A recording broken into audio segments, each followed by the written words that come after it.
Hi, I'm Alberto Santillan of Arroz y Frijoles Music, and all my life I've always wanted to meet nice people from Canada.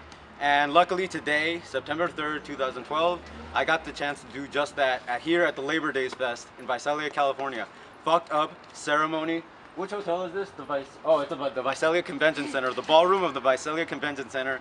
And it was my privilege to see one of my favorite bands in the whole wide world right now fucked up, and that's precisely what they did. They fucked shit up. This might have been the most violent and beautiful and absolutely disgusting and amazing show I've ever seen in Visalia.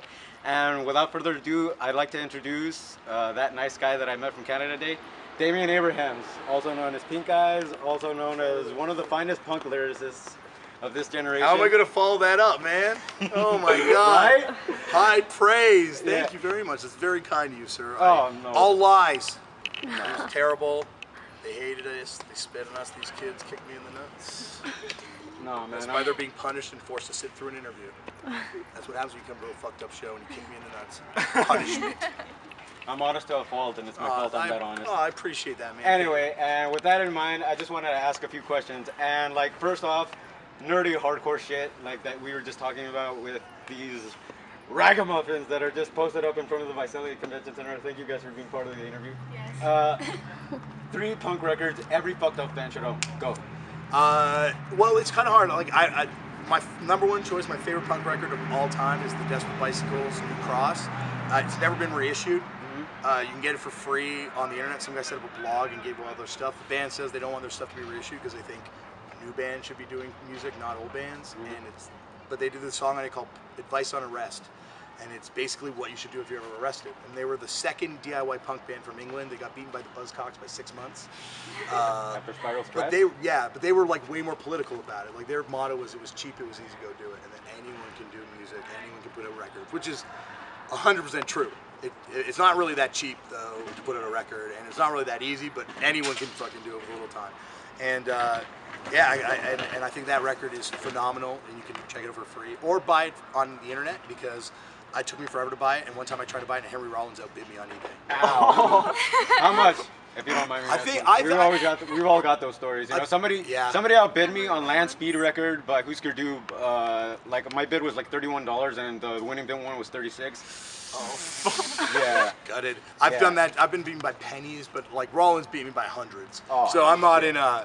You know, I was very early in on the bidding on that record, and then I got beaten. But I eventually, my beautiful wife Lauren, found me a copy for my birthday one year and gave it to me. But I think that record everyone should check out.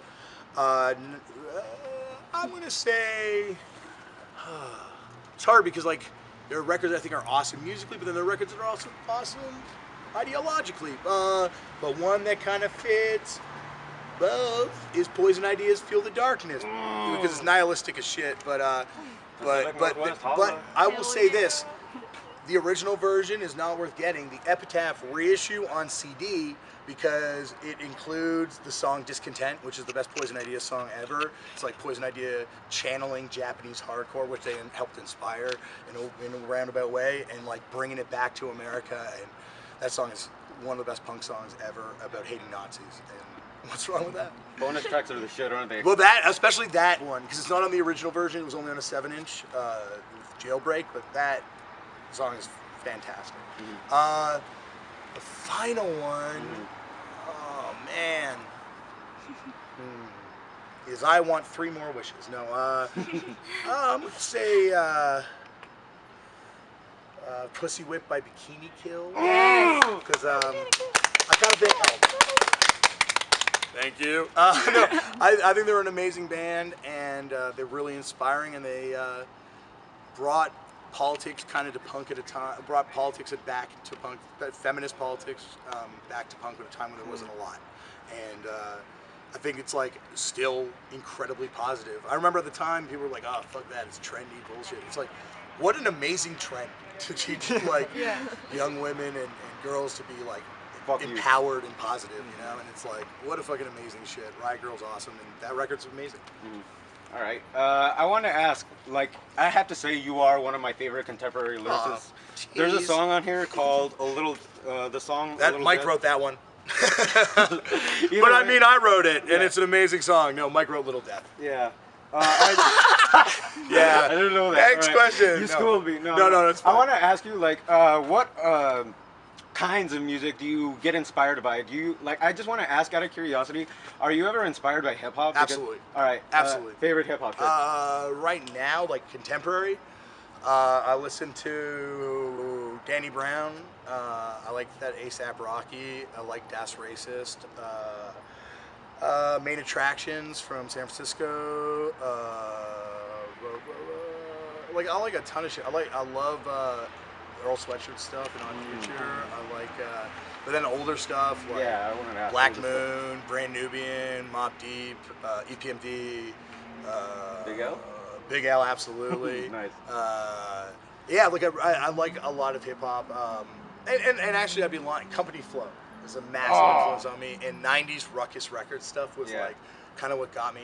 Rap was the first music I got into, and then when I got into like rock and then punk and alternative before punk, I was like, oh, I don't like rap. And then ruckus records was really what got me back into it, and Mos Def and all that kind of stuff. So I'd be lying if I said that wasn't a huge influence. Company Flow lyrically and some of the subject matters they tackle, but a lot of times just like cadence and approach to things and stuff like that. Even when I say nothing, it's a beautiful use of negative space. Right? Absolutely, good line. Yeah. That said, like I said, one of my favorite shows ever here in Visalia. What's a favorite live moment for you? Playing live or seeing a live band? Both, actually. Tell me. Let's geek out. I mean, let's just. My favorite live, one of my favorite fucked up live moments playing live would have been the first time we played Chicago.